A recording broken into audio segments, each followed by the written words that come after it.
The message sits on my phone screen like a loaded weapon. 3 simple words that will either prove I have a family worth saving, or destroy every illusion I've been living with for 28 years. Dad's in ICU. I hit send to our family group chat at 4:23 a.m. from my hospital bed in Desert Valley Medical Center. The machines around me beep steadily, monitoring the heart that nearly gave out 12 hours ago. Not Dad's heart, mine. Before we jump back in, tell us where you're tuning in from, and if this story touches you, make sure you're subscribed, because tomorrow I've saved something extra special for you. The responses come in within minutes, and each one feels like another electric shock to my chest. Tyler, can't deal with this right now. Emma's pregnant again, and we're drowning in bills. Tell him to tough it out. Mom, Robert's always been dramatic about his health. Probably just indigestion again. Don't wake me up for false alarms. Then Jessica's response appears, and the words burn themselves into my retinas forever. So, he's been fine every other time. Stop being such a drama queen, Ryan. My sister. The one studying to be a nurse. The one who should understand better than anyone what ICU means. She replied to what she believed was our father's heart attack. I screenshot every single response with trembling fingers, because I know in a few hours when they realize the truth, they'll try to delete them all. They'll claim they misunderstood, that they were half asleep, that they didn't really mean it. But I know better now. Because here's what they don't know yet. Dad isn't the one whose heart stopped beating on the cold floor of Henderson and Associates at 11:47 p.m. last night. Dad isn't the one who flatlined for 93 seconds while paramedics worked frantically to bring him back. That was me. And not one of them came to the hospital. Not one of them even called to check if their 28-year-old son and brother was still breathing. The fluorescent lights above my hospital bed cast everything in a sickly yellow glow as I stare at those text messages for the 100th time. Each word is a nail in the coffin of what I thought was my family. But to understand how we got here, how a son could be lying in intensive care while his family argues about bills and complains about being woken up, I need to take you back to yesterday evening. My name is Ryan Mitchell, and until 12 hours ago, I thought I was the luckiest guy in Phoenix. Great job as a senior accountant at Henderson and Associates, close-knit family, always the one everyone turned to when life got complicated. I was the family fixer, the reliable one, the guy who never said no when someone needed help. Yesterday started like every other day for the past 3 years. I arrived at the office at 7 a.m., already mentally calculating how much overtime I'd need to work to cover Tyler's latest emergency. This time it was something about his wife Emma needing prenatal vitamins and their insurance not covering some specialty brand her doctor recommended. $200. Not a fortune, but it never was just one thing with Tyler. The morning sun was already brutal even at that early hour, typical for July in Arizona. The kind of heat that makes you grateful for air conditioning and reminds you why snowbirds flee north for the summer months. I grabbed my usual coffee from the lobby vending machine, the one that charges $3 for what tastes like burnt water, and settled in at my desk. Marcus Thompson, my closest friend and the only person in my life who ever questioned my family's constant requests for money, stopped by my cubicle around 9.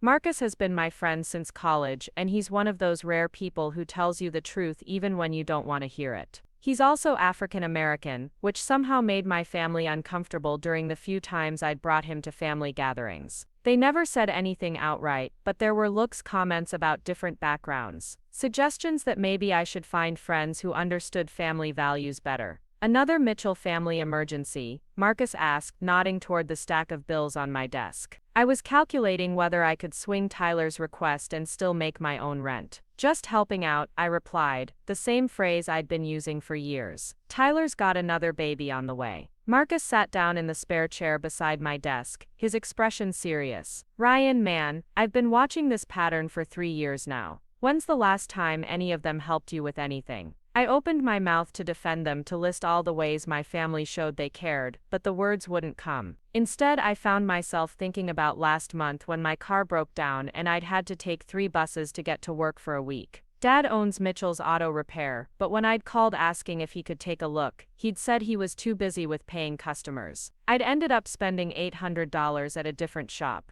They show love differently, I said finally, but even to my own ears it sounded weak. Marcus pulled out his phone and showed me his bank app. You see this? This is what normal people do. I helped my brother with his kids' school supplies last month. Know what he did? He sent me a thank you text, insisted on paying me back within 2 weeks, and offered to help me move apartments. That's reciprocal relationships, Ryan. I stared at his phone screen, at the neat transaction history that showed money flowing both directions between Marcus and his family members. When had my family ever insisted on paying me back? When had they ever offered to help me with anything? It's different with my family, I said. They're going through tough times. For 3 years straight, Marcus raised an eyebrow. Tyler's been having emergencies since I've known you. Jessica's been needing tuition help since she started nursing school. Your mom's catering business has been just about to turn profitable for how long now? And your dad's shop is always 1 month away from closing, but somehow never actually closes. The truth in his words hit like a physical blow, but I wasn't ready to hear it. Not yet. Look, I appreciate your concern, but they're my family. Family takes care of each other. Marcus stood up, shaking his head. Family takes care of each other, Ryan.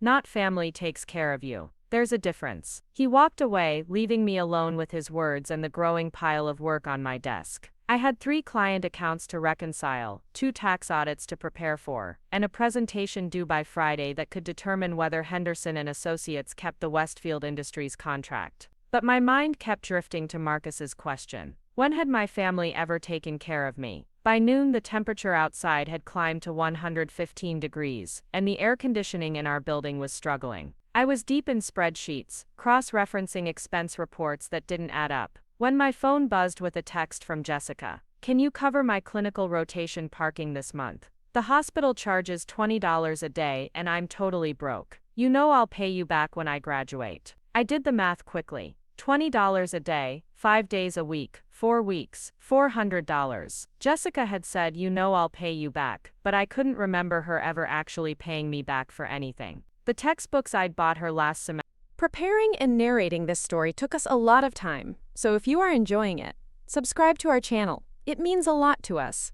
Now back to the story. Irregular fees I'd covered, the emergency car repair that turned out to be routine maintenance. None of it had ever been repaid. But she was my little sister, and she was going to be a nurse. She was helping people, making a difference in the world. How could I say no to supporting someone who was dedicating her life to healthcare? I transferred the money before I could think too hard about it. An hour later, Tyler called. His voice was tight with stress, the way it always got when he was asking for money. Ryan, thank God you picked up. Emma's been crying all morning. The doctor wants her to see a specialist about some complications, but our insurance won't cover it until we meet our deductible. We need $1,500 by tomorrow, or we have to wait 3 weeks for an appointment. $1,500. I felt my chest tighten, but not from any medical condition. From the familiar weight of being everyone's financial safety net. Tyler, I just sent Jessica $400 this morning. I don't know if I can. Ryan, this is about my baby. Your nephew or niece. Emma's scared out of her mind, and I can't watch her suffer because we don't have the money. You know I'm good for it. As soon as this promotion comes through at the warehouse, I'll pay you back everything. The promotion he'd been expecting for 8 months. The same promotion that was always just around the corner. Just like Dad's auto shop was always about to land the big contract that would solve all their financial problems. Let me see what I can do, I said. I knew I could count on you, bro. You're the best. Emma's going to be so relieved. After he hung up, I sat staring at my computer screen, but the numbers blurred together. I was tired in a way that went deeper than just needing sleep. It was the kind of exhaustion that comes from carrying weight you never agreed to pick up. From being strong for so long that you've forgotten what it feels like to let someone else be strong for you. The afternoon passed in a haze of phone calls and paperwork. I approved Tyler's request, transferring the money with a few clicks that left my checking account dangerously low. But that was normal. I'd been living paycheck to paycheck for 3 years, not because I didn't make good money, but because I was essentially supporting 5 people on one salary. Marcus stopped by again around 4, carrying 2 cups of coffee from the good shop down the street. Peace offering, he said, setting 1 cup on my desk. I was too harsh earlier. No, you weren't. The admission surprised me. You were right. I just don't know what to do about it. What would happen if you said no? Just once. I considered the question seriously for the first time. Tyler's baby could have health problems. Jessica might have to drop out of nursing school. Mom's catering business might fail. Dad might lose the shop. And what happens to you while you're preventing all these disasters? I looked around my cubicle, at the empty coffee cups and the stress-eating snack wrappers, at the overtime sheets I'd been filling out for months. I manage Ryan. When's the last time you took a vacation? A real one, not a long weekend visiting your family. I couldn't remember. Every vacation day I'd accumulated over the past 3 years had gone to helping with family crises. Moving Tyler to 3 different apartments when he couldn't make rent. Driving mom to business meetings when her car was repossessed. Covering shifts at dad's shop when he was too stressed to work. I don't really need vacations, I said. Marcus sat down again, his expression serious.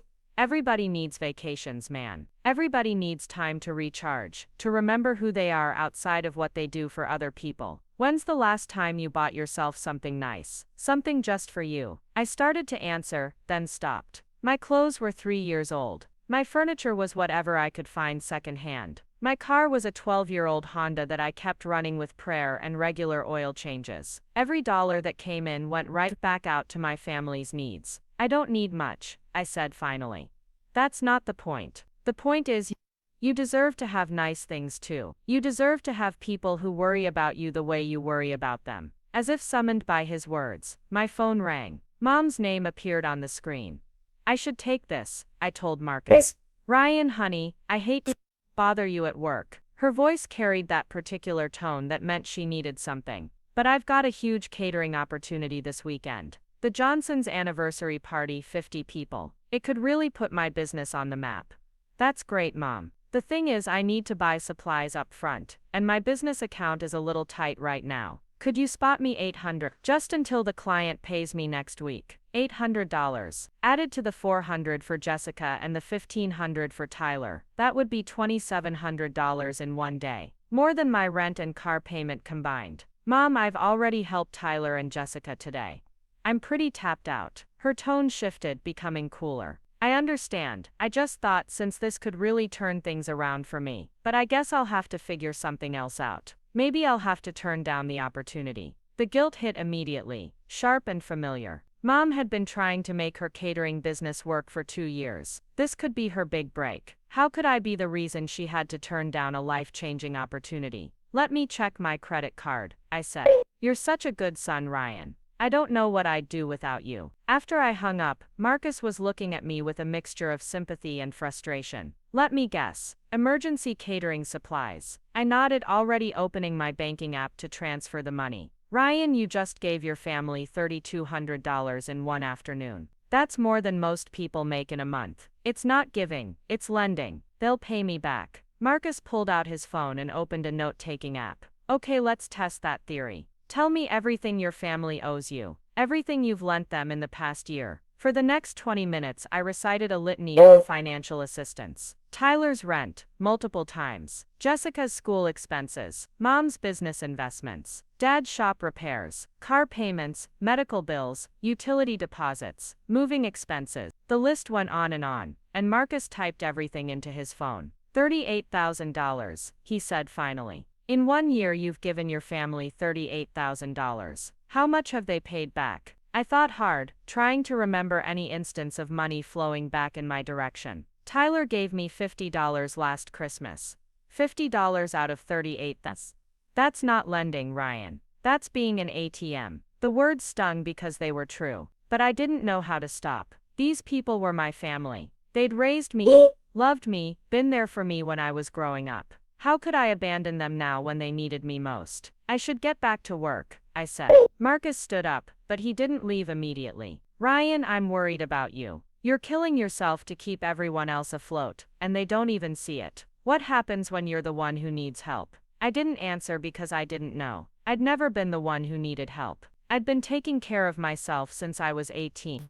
And taking care of everyone else since I was 25. The idea of needing rescue from anything felt foreign and impossible. Marcus left, and I tried to focus on work, but my chest felt tight. Stress, I told myself. Too much coffee and not enough sleep. I'd been putting in 12-hour days for weeks, trying to stay on top of my regular workload, while managing the financial crisis that seemed to perpetually surround my family. By 8 p.m., the office was empty except for security and the cleaning crew. I was still at my desk, working on the Westfield Industries presentation that could save our firm's biggest contract. My chest pain had gotten worse throughout the evening, a sharp, persistent ache that radiated down my left arm. Heartburn, I decided. Too much vending machine coffee and stress. I popped a couple of antacids and kept working. By 10 p.m., I was sweating despite the air conditioning. The chest pain had intensified, and I was having trouble concentrating on the spreadsheets in front of me. The numbers swam together, and I felt dizzy when I stood up to get water from the cooler. I should go home, I thought.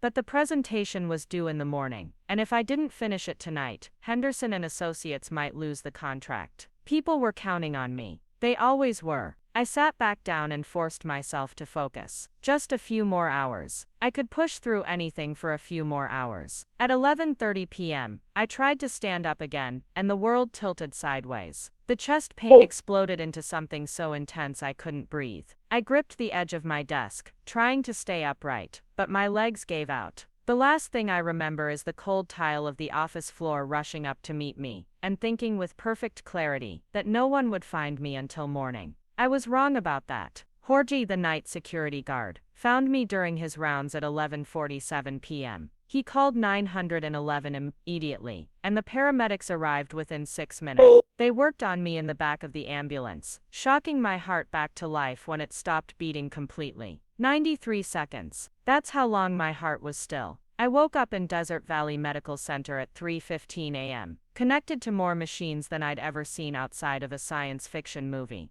A nurse named Patricia Williams was checking my vital signs, her movements efficient and gentle. "Welcome back," she said when she saw my eyes open. "You gave us quite a scare." "What happened?" My voice came out as a croak. "Massive heart attack. You're 28 years old, Ryan. This shouldn't have happened to someone your age." Her expression was concerned but professional. "The doctors want to run more tests, but right now we need to focus on keeping you stable." Heart attack. At 28, the words didn't make sense. I was young, relatively healthy, no family history of heart disease. How could my heart just stop? "We've contacted your emergency contacts," Nurse Williams continued. "Your family should be here soon." That's when I felt the first flutter of hope since waking up. My family was coming. Despite all the financial stress, all the constant requests for help, they were dropping everything to be here for me. This was when family really mattered, when the love beneath all the complications would show itself. I waited and waited. By 4 a.m., no one had arrived. No worried parents rushing through the door. No siblings demanding to know how their brother was doing. Just the steady beep of machines and the distant sound of hospital life continuing around me. That's when I decided to send the test. I opened my phone and composed the message that would change everything. Not the truth about my heart attack, but a lie about Dad's. A test to see if my family would show up for someone they thought was dying. Dad's in ICU. And now I have my answer. The screenshots are saved in my phone, permanent evidence of who my family really is, when crisis strikes. Tyler worried about his bills. Mom annoyed about being woken up. Jessica responding with a casual to what she believed was our father's heart attack. 93 seconds. That's how long my heart stopped beating last night. But sitting here now, reading their responses, I think my heart might have been dead much longer than that. I just never noticed before. Parts 2, My Son. The investigation begins. The morning sun streams through my hospital window, casting long shadows across the sterile white floor. It's 7 a.m., and I've been awake for 3 hours, staring at those text messages. Each time I read them, the words cut deeper, like reopening a wound that's trying to heal. Nurse Patricia Williams enters with my morning medications, her expression brightening when she sees me sitting up in bed. She's probably in her 50s, with graying hair pulled back in a practical ponytail, and kind eyes that have seen too much suffering to judge anyone harshly. "How are we feeling this morning, Ryan?" she asks, checking the monitors that have become my constant companions. "Physically, better. Emotionally?" I gesture toward my phone. "That's more complicated." She follows my gaze to the device lying face up on my bedside table, the family group chat still visible on the screen. Her eyebrows furrow as she reads the messages, and I watch her professional composure crack slightly. "Oh honey," she says softly. "These are the people who were supposed to come see you." I nod, surprised by how much her sympathy means to me. A stranger showing more concern in 5 minutes than my family has shown in 16 hours. "I sent them a message saying Dad was in the ICU, I explain. "I wanted to see if they'd come if they thought someone was dying. Patricia sits down in the visitor's chair, abandoning her usual efficiency. And your father? He's not actually. Dad's fine. Probably at the shop by now, complaining about the heat, and wondering why I haven't called him back about some invoice that needs paying. The bitterness in my voice surprises me. I've never spoken about my family this way before, never allowed myself to acknowledge the resentment that's been building for years. Ryan, I've been a nurse for 28 years. I've seen families handle crisis in every way imaginable. But this, she gestures toward my phone, this isn't normal family behavior. When someone says a loved one is in the ICU, normal families drop everything. They don't ask questions. They don't worry about bills or being woken up. They come. Her words settle into my chest like a weight I didn't know I needed. Validation from someone who's witnessed hundreds of family dynamics, who knows the difference between normal and abnormal responses to crisis. I keep making excuses for them, I admit, telling myself they're stressed, that they didn't understand how serious it was. What would you need to see to stop making excuses? Patricia asks gently. The question hits me like a physical blow. What would it take? How much evidence of their indifference would I need before I stopped defending them? I think about Marcus's challenge yesterday, his insistence that my family's behavior wasn't normal. I think about the $38,000 I've given them in 1 year, and the $50 Tyler gave me for Christmas. I don't know, I whisper. Patricia stands and adjusts my IV line, her movements gentle and practiced. Well, you've got time to figure it out. Dr. Martinez wants to keep you for observation for at least another day. Your heart took a serious hit, and we need to make sure there's no lasting damage. After she leaves, I lie back against the pillows and try to process everything that's happened. 24 hours ago, I thought I knew who I was. Ryan Mitchell, the reliable son, the problem solver, the guy who always came through for his family. Now I'm not sure I know anything at all. My phone buzzes with an incoming call. Marcus's name appears on the screen, and I feel a flood of relief. Someone who actually cares enough to check on me. Jesus Christ, Ryan. I just heard what happened. Why didn't you call me? His voice is tight with worry, and what sounds like anger. I've been unconscious most of the time, I say weakly. How did you find out? Jorge called me this morning. Apparently, you listed me as an emergency contact on your work forms. Thank God someone thought to check. There's a pause, and when Marcus speaks again, his voice is quieter. Ryan, Jorge said you were dead for over a minute. Your heart stopped. 93 seconds, according to the paramedics. 93 seconds. Marcus repeats the number like he's trying to make sense of it. And where the hell is your family? I just drove through the parking lot looking for their cars. Nothing. I could lie. I could make up some excuse about them being busy, about misunderstanding the severity of the situation. Instead, I find myself telling Marcus about the test message, about the responses that shattered every illusion I had about my family's love. The silence on the other end of the phone stretches so long I wonder if the call dropped. Marcus, you still there? I'm here. I'm just... Ryan, I knew they were using you, but this is beyond anything I imagined. You nearly died, and they're worried about parking fees and being woken up. Jessica said, so, when she thought Dad was having a heart attack. My sister, who's studying to be a nurse, responded to a family medical emergency with so. I'm coming over, Marcus says immediately. I'm bringing coffee, and we're going to figure this out. You don't have to. Yes, I do. Someone needs to be there for you, and apparently your biological family isn't going to step up.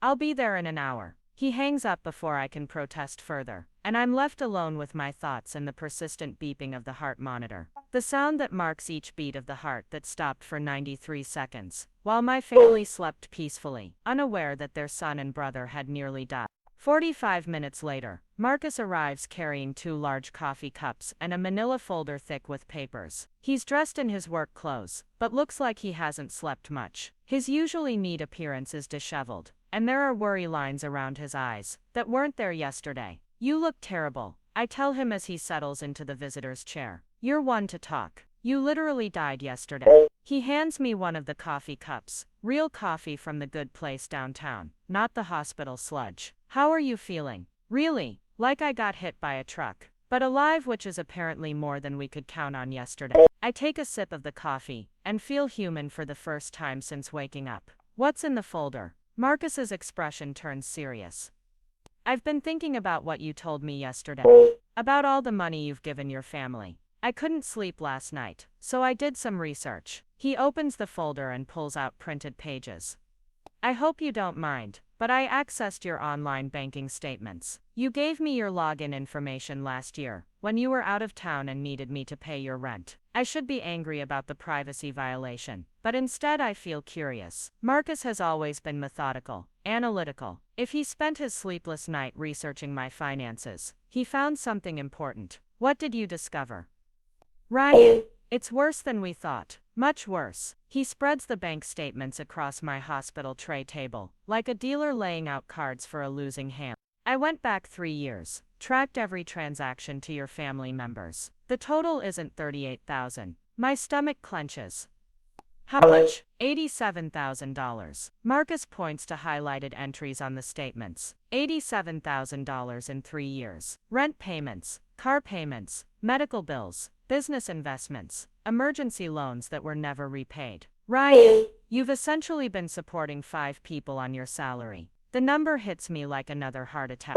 $87,000. More than 2 years of my take-home pay, gone to keep my family afloat. I think about my threadbare clothes, my second-hand burner, my 12-year-old car that I baby, because I can't afford to replace it. But that's not the worst part. Marcus continues, pulling out more papers. I also looked into their financial situations. Your dad's auto shop. It's not struggling, it's thriving. He just bought a new diagnostic computer system worth $15,000. Cash. The words don't make sense. That's impossible. Dad said the shop was barely breaking even. These are public business records, Ryan. Mitchell's Auto Repair reported profit margins of 32% last year. Your father isn't struggling to keep the doors open. He's expanding. I stare at the documents, trying to process what Marcus is telling me. Dad has been crying poverty for 3 years while his business flourished. All those times he said he couldn't afford to fix my car, couldn't help with anything, because money was too tight. He was sitting on a profitable business, and a bank account I'd been helping to fill. About Tyler? Emma's medical bills? Marcus flips to another section of papers. Tyler's insurance covered 90% of Emma's prenatal care. The out-of-pocket maximum for their plan is $2,000 per year.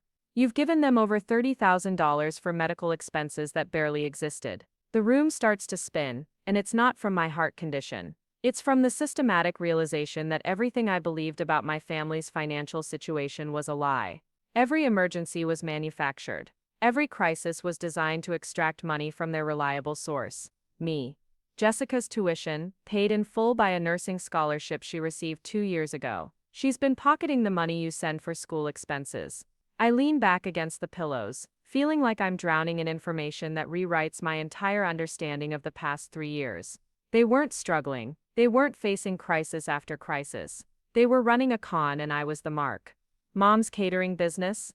Marcus hesitates, and I know the answer is going to be the worst one yet.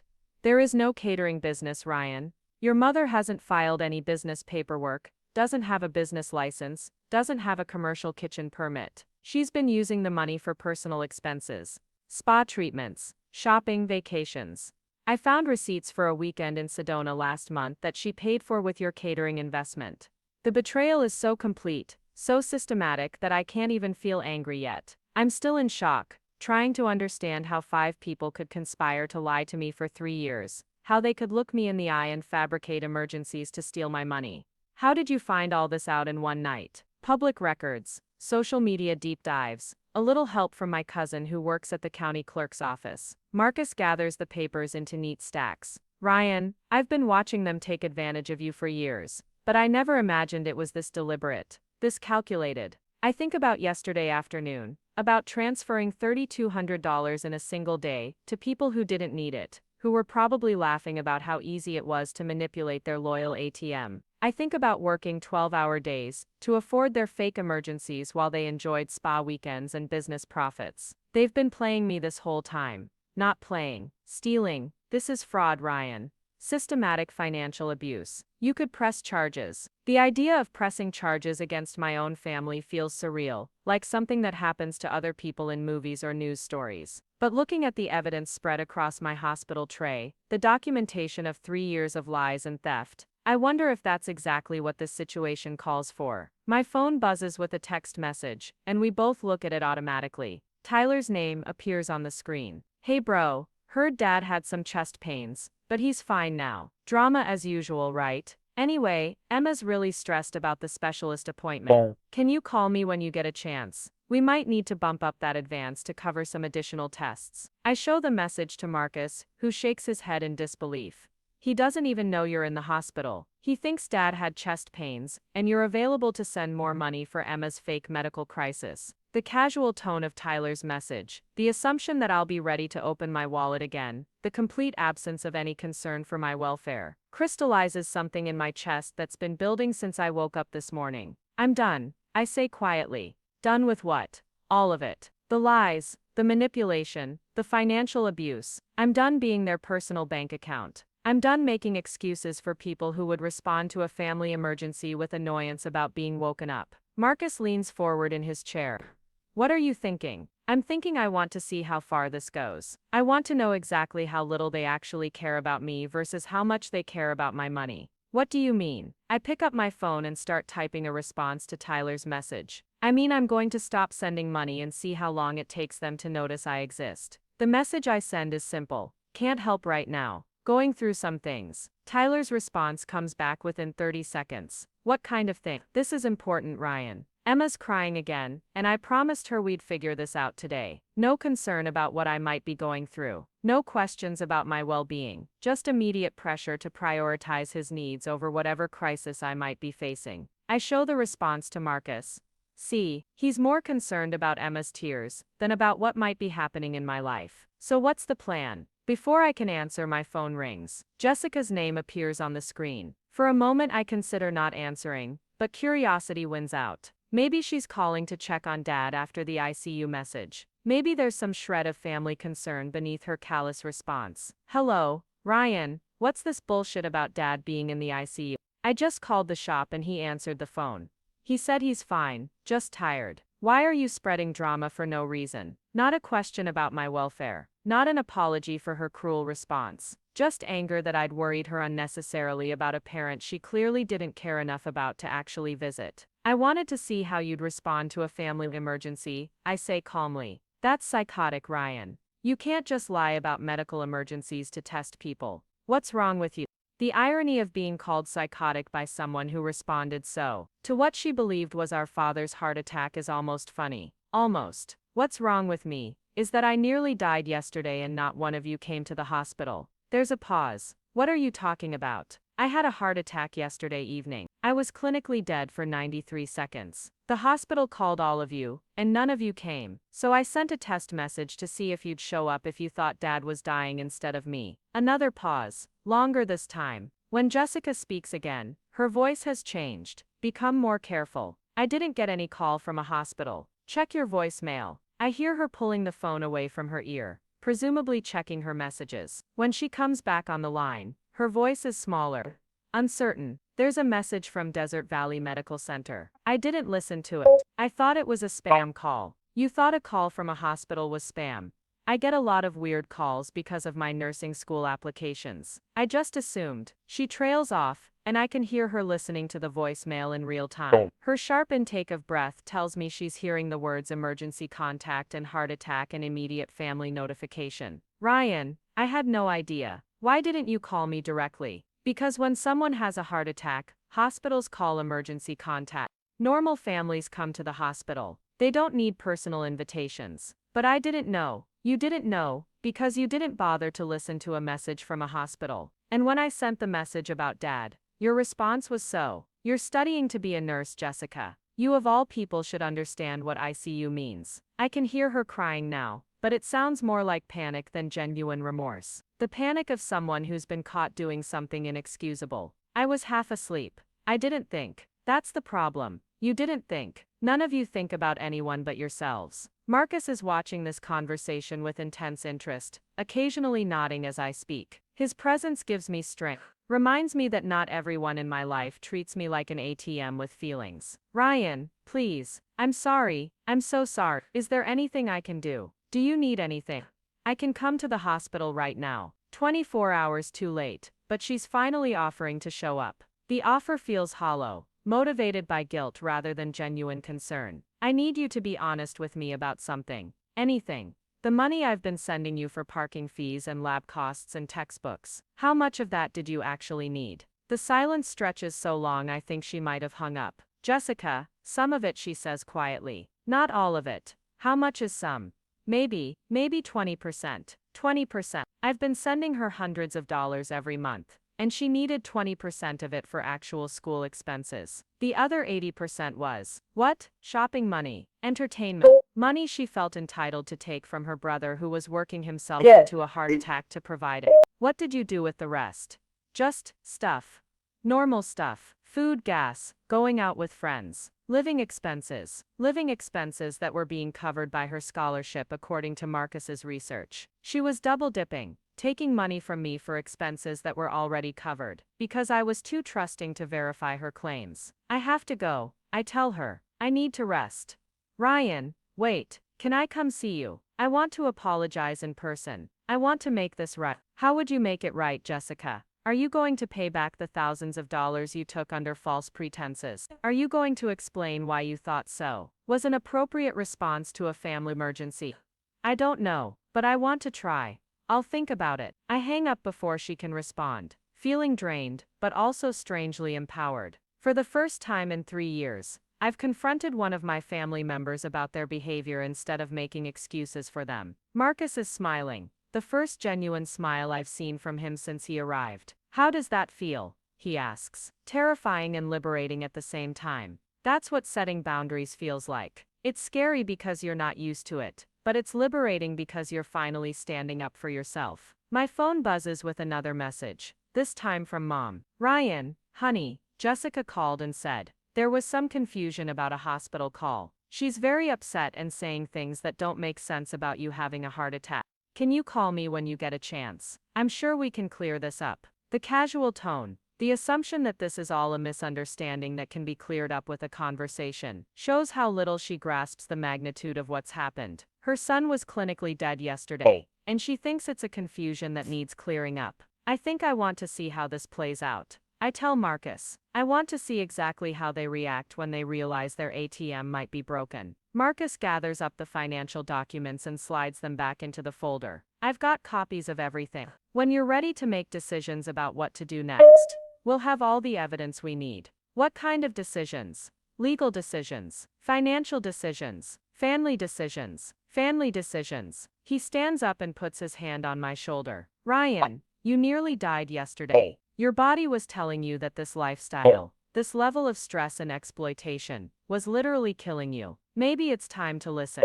After Marcus leaves, I spend the afternoon staring out the window at the Phoenix skyline, thinking about the past 3 years of my life. All the overtime hours, all the stress, all the sacrifices I made to keep my family financially stable, while they lived comfortable lives funded by my labor. I think about the irony of Jessica studying to be a nurse while showing no concern for her brother's medical emergency. I think about Tyler worrying about his bills while his brother's heart stopped beating. I think about Mom planning catering events that don't exist while her son fought for his life in an emergency room. But mostly, I think about Marcus's question. What happens when you're the one who needs help? Now I know the answer. When I needed help, when I was literally dying, they were sleeping peacefully, unaware and uncaring. The hospital had to call my friend, not my family, because my family couldn't be bothered to answer phone calls from medical facilities. The heart monitor beeps steadily beside my bed, marking the rhythm of the heart that stopped for 93 seconds.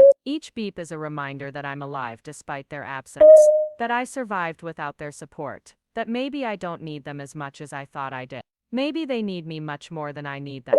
And maybe it's time they figured that out for themselves. Part 6. 9. The protective measures and evidence gathering. The second night in the hospital passes restlessly. Every few hours, a nurse checks my vitals, adjusts my medications, asks how I'm feeling. Their consistent care stands in sharp contrast to the silence from my family. No flowers have arrived. No concerned phone calls to the nurse's station. No one sitting vigil in the uncomfortable chair beside my bed. Around 3 a.m., I make a decision that will change everything. I open my laptop that Marcus brought from my apartment and begin the methodical process of cutting off my family's access to my financial life. Password changes come first. Banking, credit cards, investment accounts, even my Amazon account, where they've been ordering things on my Prime membership. Each new password is a small act of rebellion.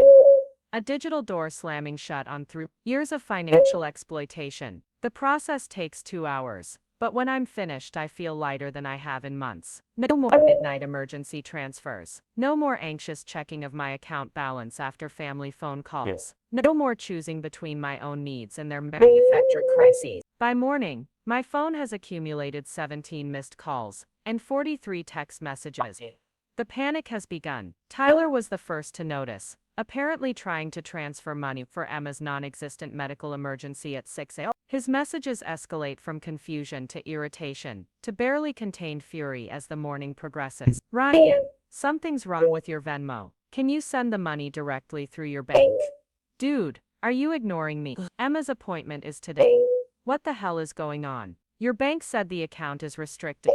Call me now. This isn't funny anymore. Jessica's messages follow a similar pattern, but with an undertone of desperation that suggests she's been relying on my financial support more heavily than I realized. Why can't I access the shared account for my textbooks? Ryan, I tried to use the credit card you gave me and it was declined. There must be some mistake. I'm completely broke and my clinicals start Monday. I need those scrubs we talked about. Please call me back. I'm freaking out and I don't understand what's happening. Mom's approach is different. More manipulative. Her messages are crafted to induce maximum guilt, designed to make me feel responsible for solving whatever crisis she's manufacturing. Oh, honey. I'm so confused. The catering client wants to cancel because I can't purchase the supply. My reputation will be ruined if I can't deliver on this contract. I don't understand why you'd cut off my access to help when you know how important this business is to our family's future. Your father is asking why you haven't returned his calls. He's worried something terrible has happened to you. That last message almost makes me laugh. Dad is worried something terrible has happened to me while I'm lying in a hospital bed recovering from a heart attack that he knows nothing about because he couldn't be bothered to listen to a voicemail from the medical center. The most revealing messages come from Dad himself, and they show a side of him I've never seen before. The mask of the struggling business owner slips completely, replaced by someone who sounds more like a loan shark than a father. Ryan, you're causing problems for the whole family with these account changes. Fix this immediately. I don't know what game you're playing, but it ends now. Your family depends on you. You have 24 hours to restore access or there will be consequences. My father is threatening me with consequences for protecting my own money from his theft. The audacity is breathtaking. But it also reveals something important. He's not asking what's wrong, or expressing concern for my welfare.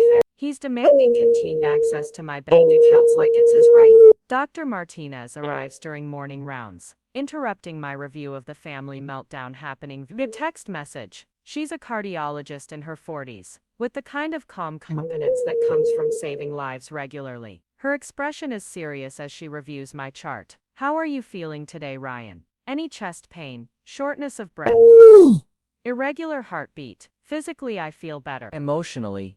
I gesture toward my phone, which is buzzing with another incoming call from Tyler. That's more complicated. Dr. Martinez pulls up a chair, settling in for what feels like an important conversation. I want to talk to you about what caused your heart attack.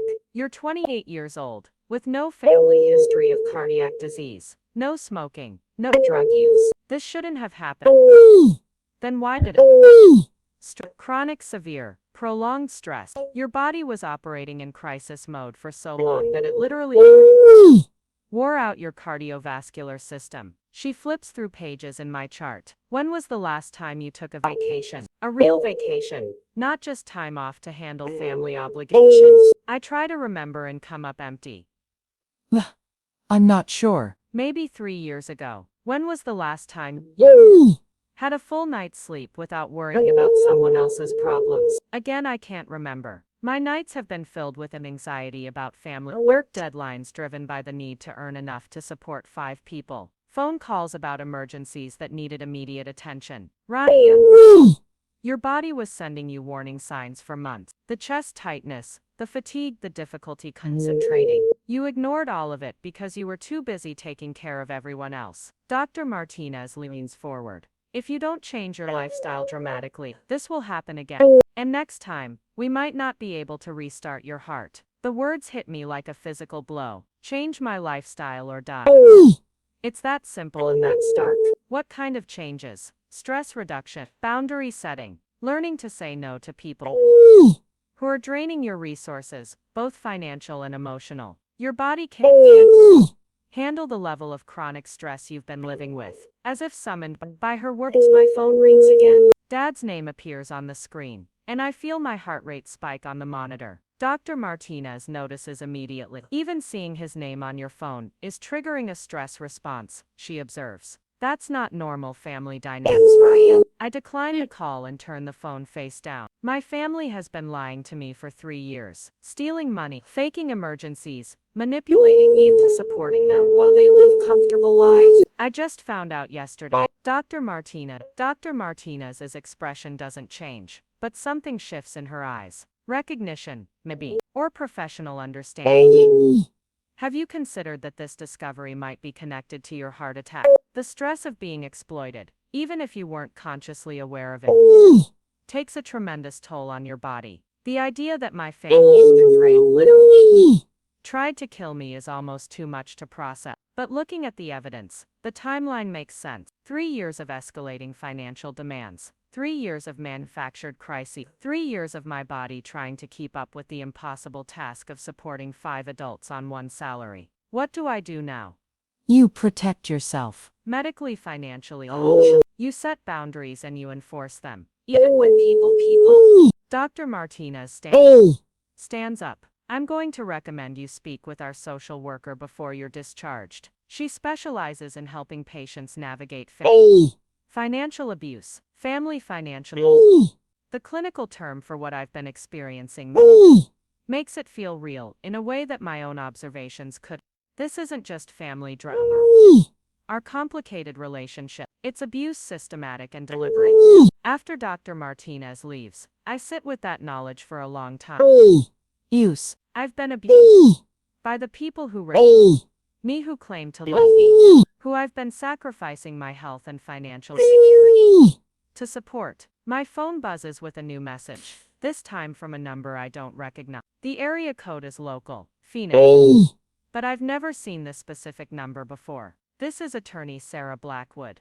Your friend Marcus Thompson contacted me about. I specialize in financial exploitation cases. Would you be willing to meet Marcus? Even lying in a hospital bed, he's thinking ahead, trying to protect me from whatever comes next.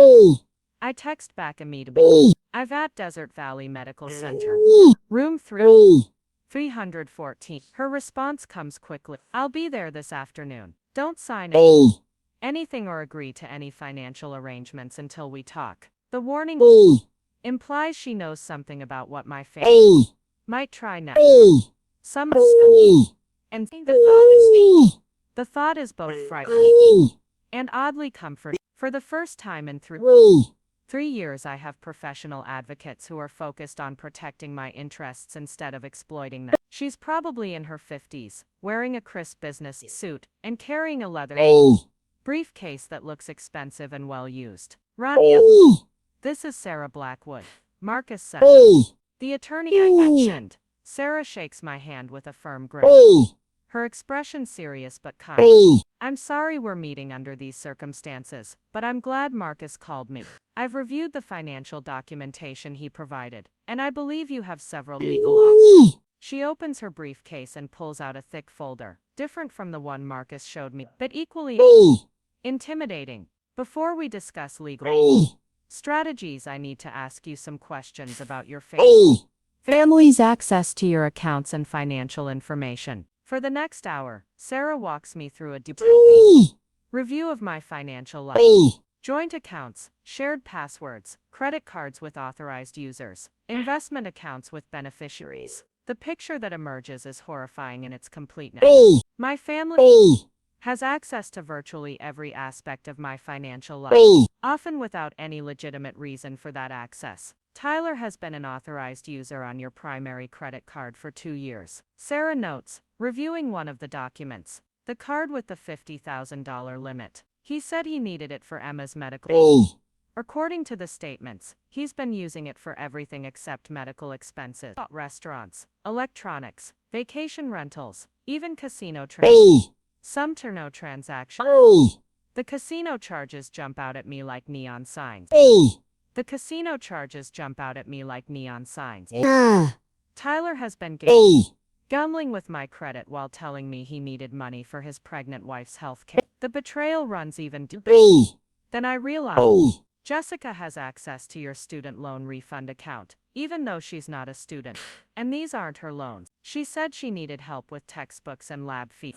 The account shows regular transfers to her personal checking account, but also cash withdrawals from ATMs near shopping centers and restaurants. This doesn't look like educational expenses. Each revelation is another weight on my chest, but also another piece of evidence that my family's exploitation was systematic and intentional. They didn't stumble into taking advantage. A.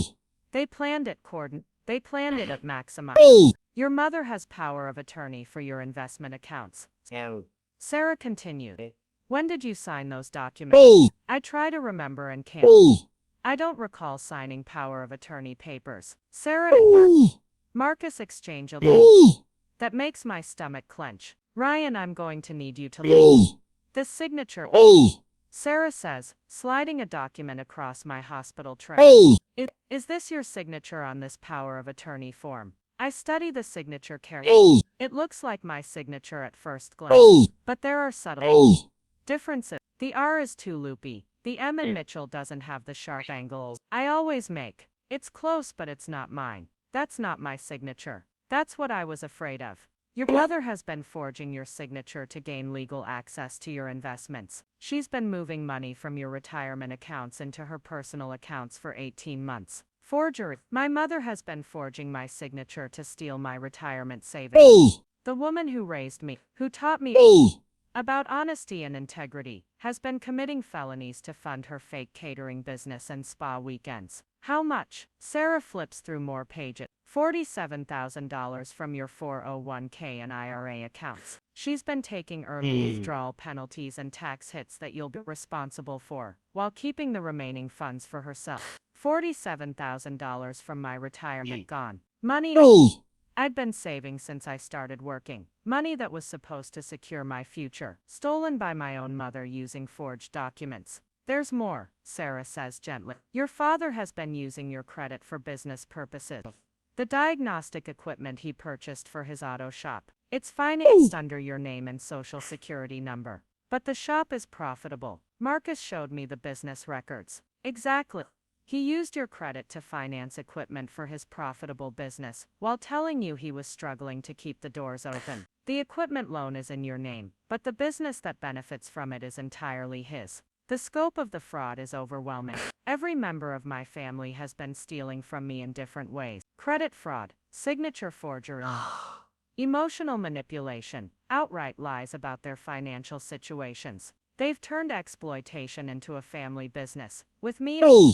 as the primary. A. What are my options? I ask. Sarah opens another section of her briefcase and pulls out legal forms. We can pursue criminal charges for fraud, forgery, and identity theft. We can also file civil suits to recover the stolen funds and seek damages for the emotional and physical harm caused by their abuse. Criminal charges against my own family. The idea feels surreal, like something that happens to other people in dramatic television shows. But looking at the A. evidence, the systematic nature of their theft, I wonder if that's exactly what this situation requires. What happens if I don't pursue legal action? They continue stealing from you until there's nothing left to steal. People who commit this level A. financial fraud don't stop voluntarily. They escalate until they're forced to stop. My phone buzzes with another call from This time I answer it, A. putting the call on speaker so Sarah N. Marcus can hear both sides of the conversation. Ryan, A. what the hell do you think you're doing? Dad's voice booms through the hospital room, angry, A. demanding. You've locked A. everyone out of accounts that don't belong to you. Their money. A. Accounts, Dad. A. My money. My credit cards. My investments. Family money. Money that supports this family. A. This family. You don't get to make unilateral decisions that hurt everyone else. The entitlement in his voice is staggering. He genuinely believes my money belongs to the family, that I exist to fund their lifestyle, and have no right to control my own finances. Dad, I'm in the hospital. I had a heart attack 2 days ago. There's a pause, and for a moment I think he might express some concern, some acknowledgement that his son nearly died. Instead, his response crushes any remaining hope I had for normal family relationships. I don't have time for your drama right now, Ryan. I've got real problems to deal with. Your mother's crying, Tyler's panicking about Emma, and Jessica's acting like it's the end of the world. Fix this mess you've created. I had a heart attack, Dad. I was clinically dead for 93 seconds. And now you're fine, so stop using it as an excuse to cause problems for everyone else. Restore the account access today, or I'm coming down there to sort this out in person. He hangs up before I can respond, leaving the three of us sitting in stunned silence. Sarah breaks it first. That wasn't a father talking to his son who nearly died. That was someone angry about losing access to money he considers his property. Marcus shakes his head. Ryan, I've heard some bad family dynamics in my time, but that was something else entirely. He didn't ask how you're feeling, didn't apologize for not being here, didn't even acknowledge that you had a medical emergency. He threatened to come here and sort this out, Sarah adds. That sounds like intimidation to me. I think we need to take steps to protect you before your family escalates their efforts to regain financial access. The word protect hits me strangely. I've spent 3 years protecting my family from financial hardship, real or imagined. Now I need protection from them. The reversal is jarring and sad, but also clarifying. What kind of steps? Sarah pulls out more legal documents. Restraining orders if necessary, but first we should focus on securing your financial accounts and documenting their responses to being cut off. Their behavior over the next few days will tell us a lot about their motivations and intentions. What do you mean? Marcus leans forward. Normal families who were genuinely relying on your help would be concerned about your health and asking how they can support you during recovery. Families who were exploiting you will focus exclusively on regaining access to your money. As if to prove his point, my phone buzzes with 3 new messages in rapid succession. Mom, Ryan, your father is very upset. Please call him back and work this out. The family needs stability right now. Tyler, I don't know what your problem is, but Emma's having contractions and we need that money today. Stop being selfish. Jessica, fine, if you want to destroy your family over money, that's your choice. But don't expect us to pretend this is okay. Not one message asks about my health. Not one expresses concern about my recovery. All 3 focus entirely on money and frame my protection of my own finances as selfishness or family destruction. There's your answer, Sarah says, reading the messages over my shoulder. This isn't about family support or genuine need. This is about maintaining access to funds they consider theirs by right. I screenshot the messages and send them to Sarah's phone for documentation. Each message is another piece of evidence that my family's concern has never been about love or genuine need. It's been about money, pure and simple. I want to pursue legal action. I tell Sarah. All of it. Criminal charges, civil suits, whatever it takes to stop this and recover what they've stolen. Sarah nods approvingly. Good, but first we need to prepare for what's likely to come next. Your father threatened to come here and sort this out. Your family is going to escalate their pressure tactics before they give up access to your money. What kind of escalation? Emotional manipulation will intensify. They'll recruit other family members or friends to guilt you into backing down. They might show up here uninvited. They could even try to gain access to your medical information or financial accounts through deception. The idea of my family storming into my hospital room, demanding money while I'm recovering from a heart attack they caused, fills me with anxiety. But it also clarifies something important. If they're willing to harass me in a hospital to prioritize their access to my money over my medical recovery, then they're not the people I thought they were. What do we do? Sarah pulls out her phone and dials a number. Hospital security first. Then we document everything and prepare for a legal battle that's going to get ugly before it gets better. As she speaks to someone about restricting visitor access and flagging my room for security attention, I realize I've crossed a line I can never uncross. This isn't family drama that can be resolved with conversation and compromise. This is a war, and I'm finally ready to fight back. The heart monitor beeps steadily beside my bed, marking the rhythm of a heart that stopped for 93 seconds but started again with different priorities. Each beat is a reminder that I survived their abandonment, that I can survive whatever comes next. For the first time in 3 years, I'm not worried about how my decisions will affect my family's comfort. I'm focused on protecting myself, on building a life that doesn't require me to bleed financially and emotionally for people who see me as an ATM rather than a son and brother. The war for my independence has begun, and I intend to win it. The final confrontation and liberation. The third day in the hospital brings a storm that's been building since I cut off their financial access.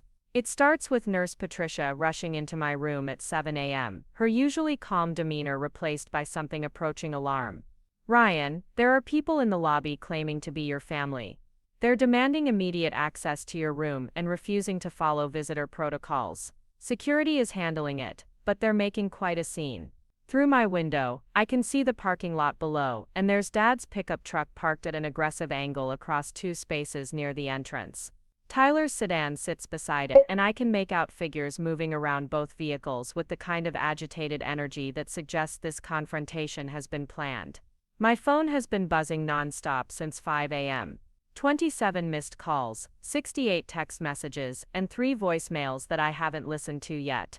The desperation in their digital communications has escalated from demanding to pleading to threatening, cycling through every manipulation tactic they've perfected over the years.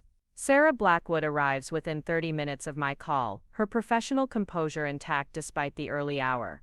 She's followed closely by a security guard who looks like he's prepared for trouble. "They've been here since 6 a.m., the guard explains. Making demands about patient access rights, claiming medical emergency, threatening to contact the media about family members being denied visitation. Standard intimidation tactics." Sarah nods grimly. "This is exactly what we expected. They're escalating because they've lost financial control." "Are they saying anything specific about money or accounts?" The older man says he's the father, keeps talking about family assets and unauthorized account changes. The younger man is more aggressive, saying something about medical bills and time-sensitive situations. Tyler still playing the Emma medical emergency card even while I'm lying in a hospital bed recovering from a heart attack. The audacity would be impressive if it weren't so pathetic. "I want to see them," I tell Sarah. She raises an eyebrow. "That's not advisable. You're still recovering, and confronting them could be medically dangerous given your stress-related cardiac event. I need to face this. I've been avoiding confrontation for 3 years, and look where it got me." My heart literally stopped beating because I couldn't set boundaries with these people. Marcus arrives just as Sarah is explaining the legal implications of a family confrontation. He's carrying another folder, this one even thicker than yesterday's financial documentation. "I spent the night doing more research," he says without preamble. "Ryan, there's something you need to know before you see them. Something that changes everything." He opens the folder and pulls out what looks like insurance paperwork. "Remember how Tyler said Emma needed expensive specialist care that insurance wouldn't cover? The whole reason I've been sending him money for months. Emma's pregnancy is covered under a premium insurance plan through Tyler's employer. Full coverage, minimal out-of-pocket costs. But that's not the interesting part." Marcus flips to another document. "The interesting part is that Emma isn't actually pregnant." The words don't register immediately. "What do you mean?" "I mean there is no pregnancy. There is no baby. There are no medical complications requiring expensive specialist care." Marcus spreads out more papers. "Emma's medical records, obtained through a private investigator Sarah recommended. She had a miscarriage 4 months ago. Tyler knows this. He's been using a pregnancy that doesn't exist to manipulate you into sending money." The revelation hits me like another cardiac episode. 4 months of Tyler's increasingly frantic calls about Emma's condition, about specialist appointments and medical bills and pregnancy complications. All of it fabricated. All of it designed to extract money from me using my concern for a niece or nephew who never existed. But the photos Emma posted on social media. Fake pregnancy photos. Prosthetic belly, strategic clothing, careful angles. She's been posting them to maintain the illusion because Tyler told her it was temporary, just until they got back on their feet financially. I stare at the medical records, trying to process the depth of the deception. Tyler and Emma have been running a months-long con game, using a fake pregnancy to steal thousands of dollars from me. They've been planning social media posts, coordinating stories, building an elaborate fiction designed to exploit my family loyalty. There's more, Marcus continues. "I also looked into Jessica's nursing school situation. My stomach clenches, anticipating another revelation that will rewrite everything I thought I knew about my family. Jessica graduated from nursing school 8 months ago. She's been working as a registered nurse at Phoenix General Hospital for 6 months, making $68,000 a year. The room spins slightly. But she said she was still in school. Still needed help with tuition and lab fees and clinical rotations. She lied. She's been collecting money from you for educational expenses while working full-time as a nurse. The parking fees you've been covering. She gets free employee parking. The textbooks. She hasn't been a student for 8 months. The scrubs and equipment. Provided by her employer. Jessica, who responded to what she thought was Dad's heart attack, is actually a working nurse who's been stealing money from her brother under the pretense of being a struggling student. The irony is devastating. She knows exactly what a cardiac emergency means, exactly how serious an ICU admission is, and she chose to respond with callous indifference because she was angry about being woken up. How much has she stolen since graduating? Marcus checks his notes. Approximately $12,000 for fake educational expenses while earning a professional salary. Sarah has been taking notes throughout Marcus's presentation, building what looks like a comprehensive case file. This level of coordinated deception crosses the line from family dysfunction into organized fraud. We're not talking about people who genuinely needed help. We're talking about people who systematically lied to exploit your generosity. The security guard's radio crackles, and he steps away to respond. When he returns, his expression is more serious. They're refusing to leave. The father is demanding to speak with hospital administration about patient rights violations. The younger man is claiming he needs immediate access because of a family medical emergency involving his pregnant wife. Even now, even while being barred from my hospital room, Tyler is still trying to use the fake pregnancy to manipulate his way into what he wants. The persistence of the lie, even in the face of potential exposure, shows how deeply committed they are to their fraudulent narrative. I want to confront them, I tell Sarah again. But I want to do it on my terms, with witnesses, with everything documented. What are you thinking? I want them in a room where they can't leave without answering questions. Where they have to face the evidence of what they've done. Where their lies are exposed completely. Sarah considers this for a moment. The hospital has a family conference room designed for difficult conversations. Neutral territory, security available, recording equipment if you want to document everything. Do it.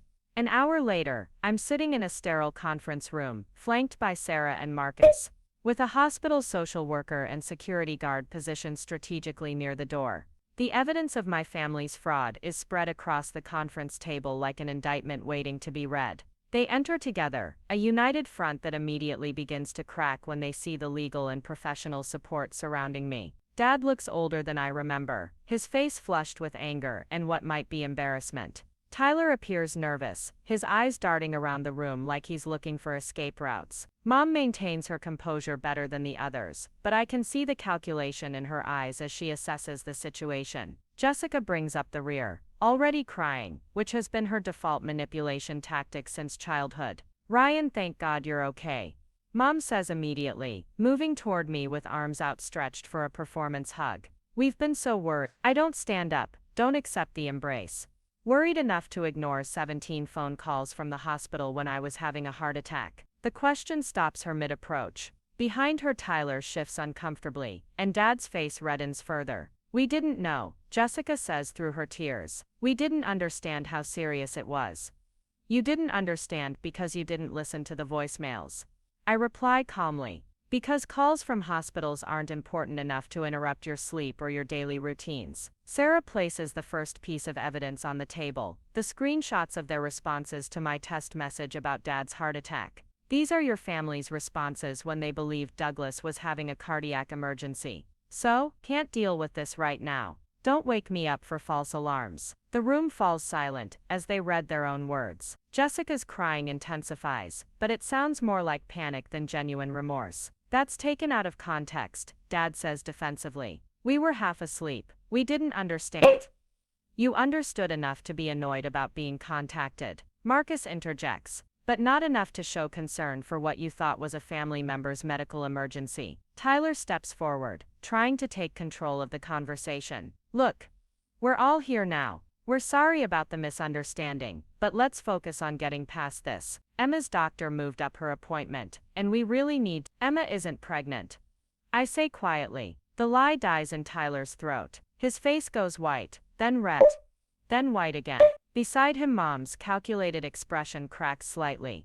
What are you talking about? Tyler asks, but his voice lacks conviction. Marcus slides Emma's medical records across the table. Miscarriage 4 months ago. She hasn't been pregnant since March. There are no specialist appointments, no medical complications, no pregnancy at all. Tyler stares at the medical records like they're written in a foreign language. How did you get these? This is private medical information, obtained legally through a private investigator, as part of documenting fraud, Sarah explains. The same fraud you've been committing for months, using a non-existent pregnancy to steal money from your brother. It's not fraud, Tyler says desperately. We were going to pay it back, as soon as things turned around. When were you going to pay back the $37,000 you've taken under false pretenses? When were you going to tell Ryan that the medical emergency he's been funding doesn't exist? The number hangs in the air like an accusation. $37,000 stolen, using a fake pregnancy. Tyler's mouth opens and closes without sound, searching for an explanation that doesn't exist. Dad tries to redirect the conversation. This is between Tyler and Ryan. It doesn't involve the rest of us. Actually, it does, Sarah says, pulling out more documents. It involves all of you. Douglas, you've been using Ryan's credit to finance equipment for your profitable auto repair business, while claiming financial hardship. She slides business profit reports across the table. 32% profit margins last year. $15,000 spent on diagnostic equipment financed under Ryan's name and credit. A business loan application listing Ryan as a co-signer, without his knowledge or consent. Dad's bluster deflates as he stares at the evidence of his deception. The business needed capital. Family helps family. Family doesn't forge signatures and commit identity theft, I say. You've been lying about the shop's financial situation for 3 years, while using my credit to fund your expansion. Mom finally speaks, her voice smaller than usual. Ryan, we never meant for it to go this far. Things just got complicated. Complicated. Marcus pulls out more financial records. Linda, you've been forging Ryan's signature to access his retirement accounts. $47,000 stolen from his 401k and IRA, using fraudulent power of attorney documents. Mom's composure finally cracks completely. I was going to pay it back. The catering business was going to be profitable. There is no catering business, Sarah states flatly. No business license, no commercial kitchen permit. No client contracts. You've been using stolen retirement funds for personal expenses, spa treatments, shopping, vacations. The evidence keeps coming, each document another nail in the coffin of their deceptions. Jessica's fake student status, her actual nursing job, the money she's been stealing while earning a professional salary. Tyler's gambling debts, discovered through credit card statements, showing where much of the medical emergency money actually went. Dad's business expansion funded through identity theft. Mom's luxury lifestyle, paid for with forged access to retirement accounts. Stop, Jessica finally says, her voice breaking. Just stop. We get it. We made mistakes.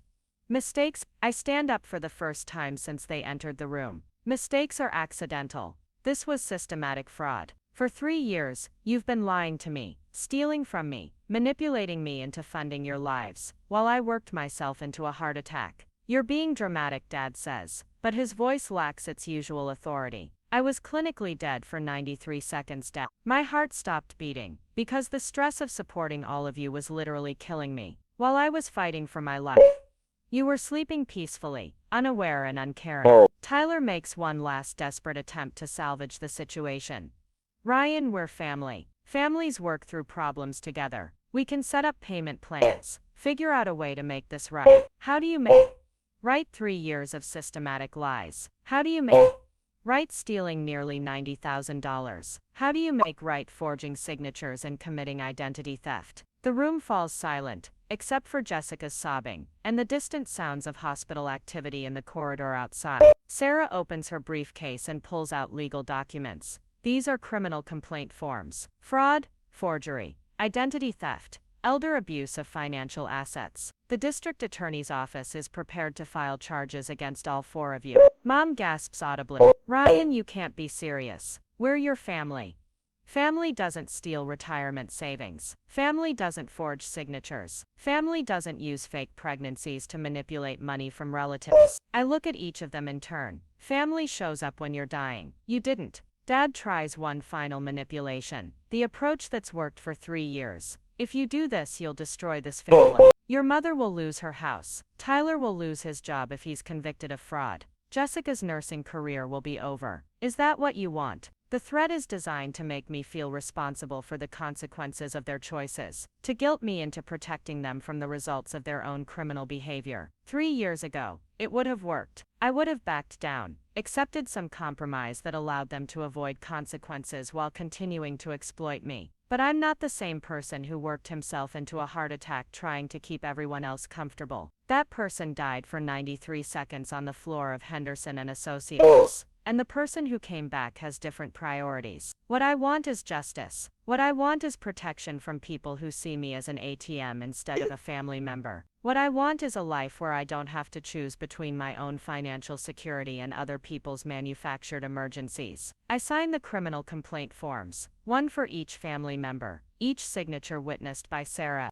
and the hospital social worker. Each name I write feels like shedding weight I've been carrying for years. Tyler starts crying, ugly sobs that sound like panic. Ryan, please. I'll go to prison. Emma will leave me. My kids won't understand why Daddy isn't coming home. You should have thought about that before you spent 4 months lying about a pregnancy that didn't exist to steal money from your brother. Jessica tries a different approach. I'm a nurse now. I help people. I save lives. If I'm convicted of fraud, I'll lose my license. I'll lose everything I worked for. You worked for it with money you stole from me while pretending to be a struggling student.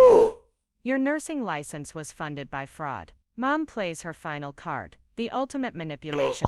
Ryan, I'm your mother. I gave birth to you, raised you, loved you. How can you destroy your own mother over money? The question hangs in the air, and I realize this is the moment that defines everything. For 3 years, I've been controlled by guilt, by the fear of disappointing people who claim to love me while systematically exploiting me. But love doesn't forge signatures. Love doesn't lie about pregnancies. Love doesn't steal retirement savings. Mom, if you loved me, you would have come to the hospital when you thought I was dying. If you loved me, you wouldn't have forged my signature to steal my retirement savings. If you loved me, you would have been honest about your financial situation instead of manufacturing crises to extract money from me. I stand up and move toward the door. This isn't about money. This is about the fact that you've been lying to me for 3 days. Stealing from me for 3 days. Manipulating me for 3 years. And when I nearly done, not one of you cared enough to show up. Dad makes one last threat as I reach the door. If you go through with this, you're dead to us. You'll have no family. I turn back to look at him, this man who raised me, but never really saw me as anything more than a financial resource. I've had no family for 3 years. I just didn't realize it until my heart stopped beating. And none of you came to see if I was still alive. 6 months later, I'm sitting in my new apartment in Tempe.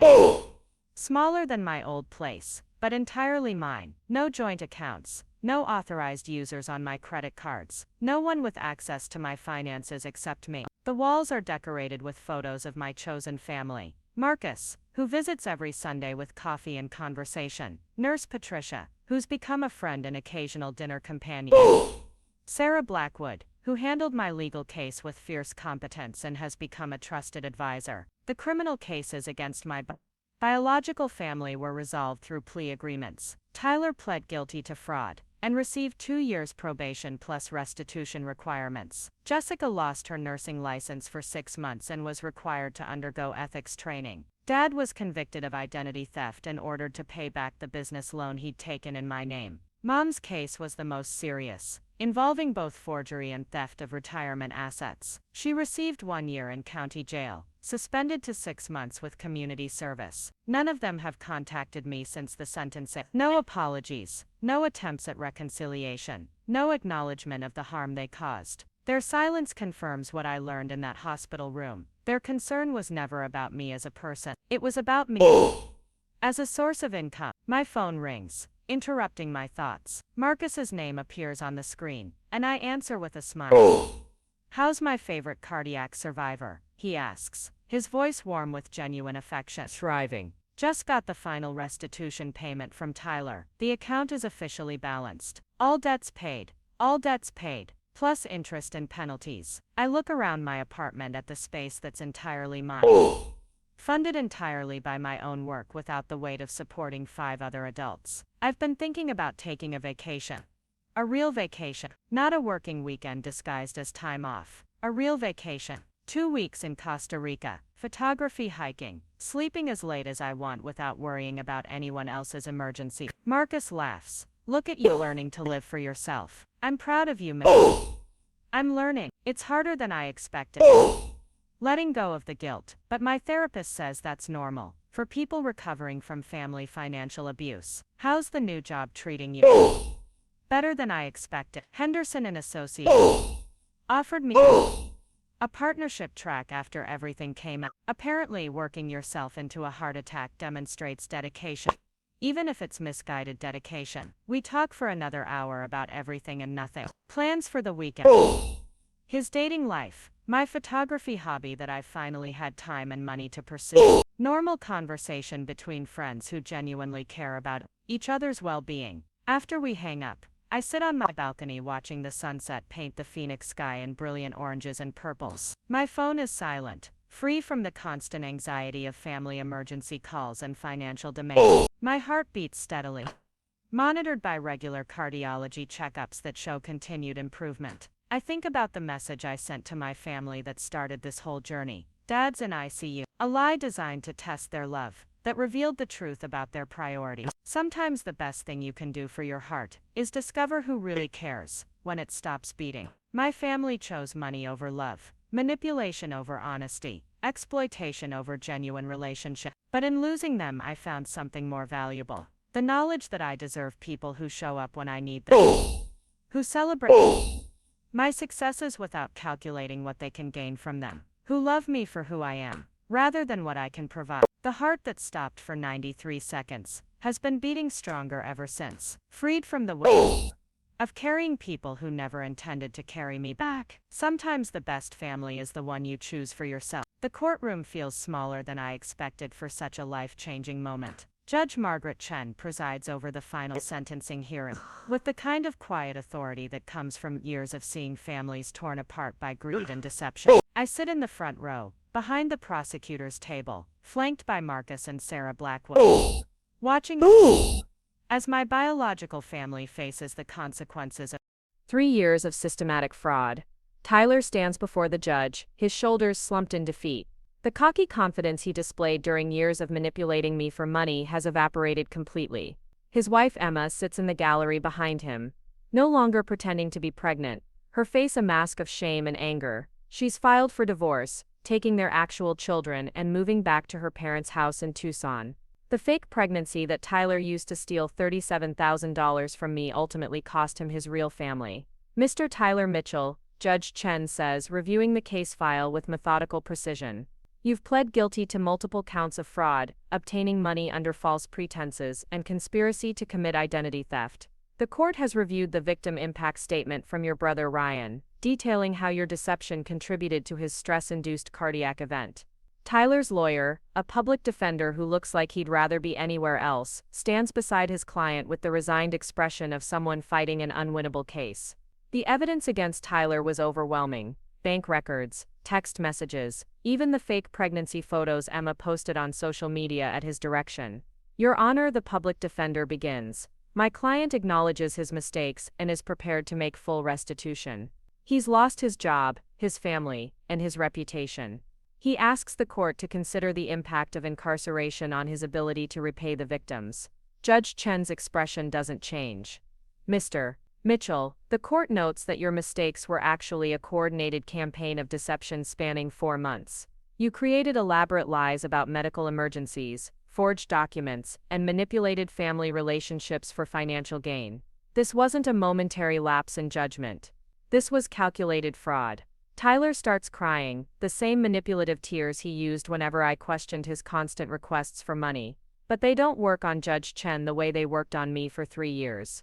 The court sentences you to 18 months in state prison, suspended to 1 year with supervised probation, contingent on full restitution to the victim plus penalties and interest. You're also required to complete financial responsibility counseling and perform 200 hours of community service. Tyler's knees buckle slightly as the sentence hits him. 1 year of his life, gone, because he couldn't stop lying to steal money from his brother. The bailiff steps forward to process the paperwork, and Tyler is led away without looking back at the gallery where his ex-wife sits with their children. Jessica is next. She approaches the bench wearing the kind of conservative outfit designed to make her look sympathetic, but her nursing uniform would have been more honest. She's been working at Phoenix General for 8 months while pretending to be a struggling student, stealing money from me for educational expenses she didn't have. Miss Jessica Mitchell, Judge Chen continues. Your case is particularly egregious because you chose to exploit family relationships while working in a profession dedicated to helping others. As a registered nurse, you took an oath to do no harm, yet you systematically harmed your brother's financial and emotional well-being. Jessica's lawyer, also a public defender, tries the same approach as Tyler's attorney. Your Honor, my client is a dedicated healthcare professional who made poor personal choices but remains committed to serving patients. She's prepared to make full restitution and has already begun repaying her brother. That's news to me. I haven't received a single payment from Jessica since the criminal charges were filed. Sarah leans over and whispers, "We'll verify that claim later," by making a note in her legal pad. Judge Chen reviews Jessica's file with particular attention to her professional background. Miss Mitchell, your actions are especially troubling because you used your medical education to manipulate family members. You knew exactly what a cardiac emergency meant when your brother tested the family's response to a supposed ICU admission, yet you responded with callous indifference. Jessica starts sobbing, but like Tyler's tears, hers sound more panicked than genuinely remorseful. I was half asleep, Your Honor. I didn't understand. You understood well enough to be annoyed about being contacted. Judge Chen interrupts. The court has reviewed the text messages where you responded to what you believed was your father's heart attack. A medical professional should have immediately recognized the severity of such a situation. The judge pauses, letting the weight of Jessica's professional hypocrisy settle over the courtroom. The court sentences you to 1 year in county jail, suspended to 6 months with supervised probation, contingent on full restitution plus penalties. Additionally, the court is recommending to the State Board of Nursing that your license be suspended pending a professional ethics review. Jessica's sobs intensify as she realizes her nursing career is in jeopardy. The profession she claimed to love, the education I helped fund through my genuine belief in her dedication to helping others, may be lost because she chose greed over integrity. Dad's case is called next, and he approaches the bench with the same stubborn defiance he's shown throughout this entire process. Even now, facing criminal conviction for identity theft and fraud, he maintains the attitude that he's the victim of ungrateful children and an unfair system. Mr. Douglas Mitchell, Judge Chen says, you've been found guilty of identity theft, fraudulent use of credit, and operating a business through deceptive practices. The court notes that you used your son's credit and identity to finance equipment for your profitable auto repair business, while simultaneously claiming financial hardship to justify taking money from him. Dad's lawyer is private, paid for with money from the auto shop that's apparently been thriving while he claimed poverty. The attorney argues for community service and restitution without jail time, emphasizing Dad's role as a business owner and community member. Judge Chen reviews the business financial records that Marcus uncovered. Mr. Mitchell, your auto repair shop reported profit margins of 32% last year. You purchased $15,000 worth of diagnostic equipment using your son's credit without his knowledge or consent. This wasn't a struggling business owner trying to survive. This was a successful businessman committing fraud to avoid using his own capital. Dad finally speaks, his voice carrying the same entitled anger he displayed in the hospital conference room.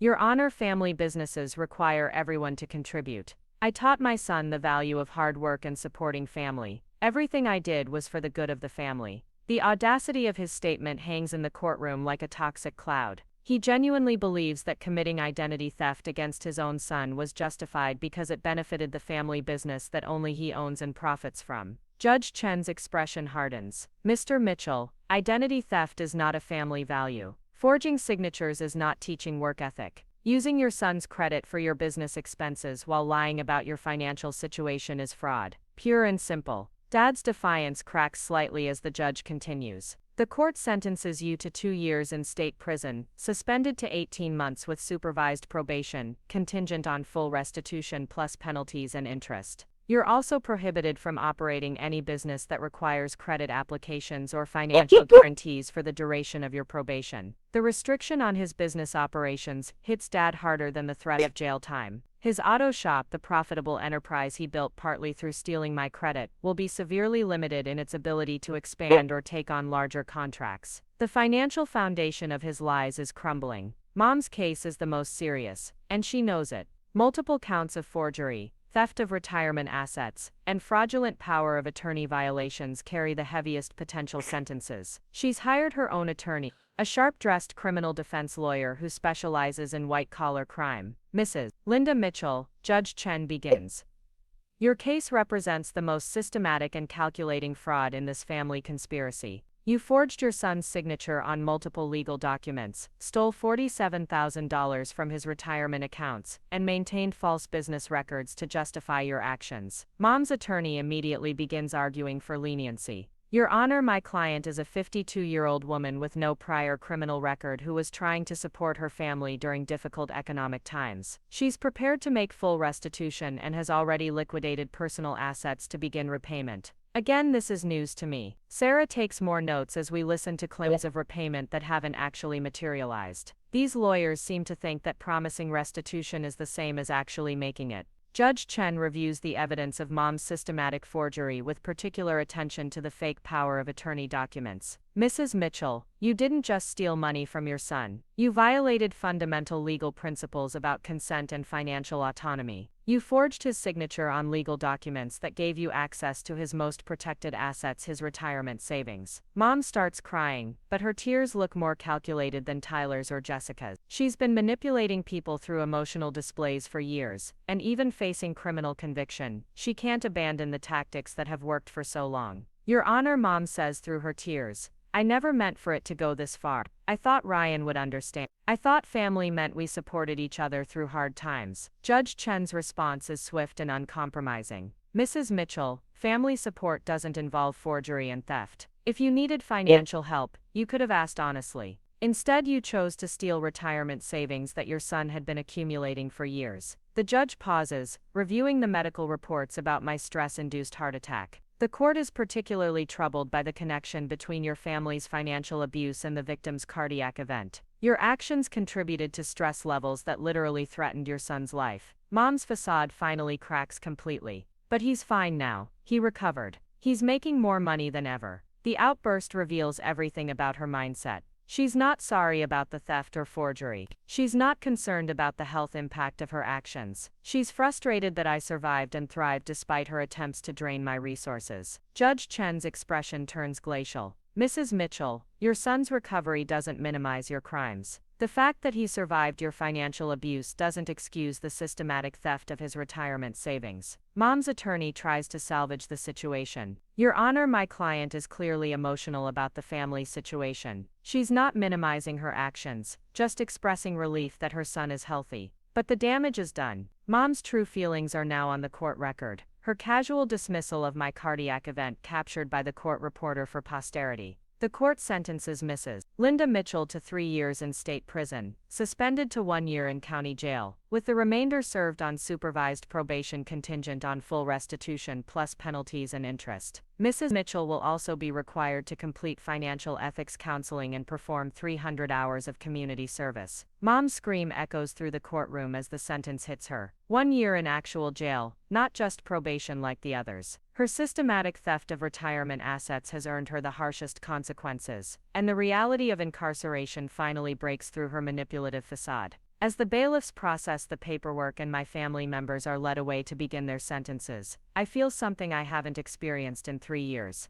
Peace, not satisfaction or revenge, just the quiet relief of knowing that justice has been served, and the systematic exploitation has finally stopped. Sarah gathers her files as we prepare to leave the courtroom. How do you feel? She asks. Free. I answer honestly. For the first time in 3 years, completely free. The restitution payments begin arriving the following month, not from my family members directly, but through the court-supervised probation system. Tyler's payments come from his new job at a warehouse, a significant step down from his previous position, but honest work that actually pays his bills. Jessica's payments are deducted from her nursing salary, assuming she gets to keep her license after the ethics review. Dad's payments come from the reduced profits of his auto shop, operating under the restrictions of his probation. Mom's payments will be minimal while she serves her jail sentence, but will increase when she's released and required to find employment. The money matters less than the principle. Each payment is an acknowledgement of the harm they caused, a concrete step toward making things right. More importantly, each payment comes through official channels that prevent any direct contact or attempts at manipulation. Marcus and I are sitting in my new apartment 6 months after the sentencing, reviewing the financial recovery progress over coffee and takeout from my favorite Thai restaurant.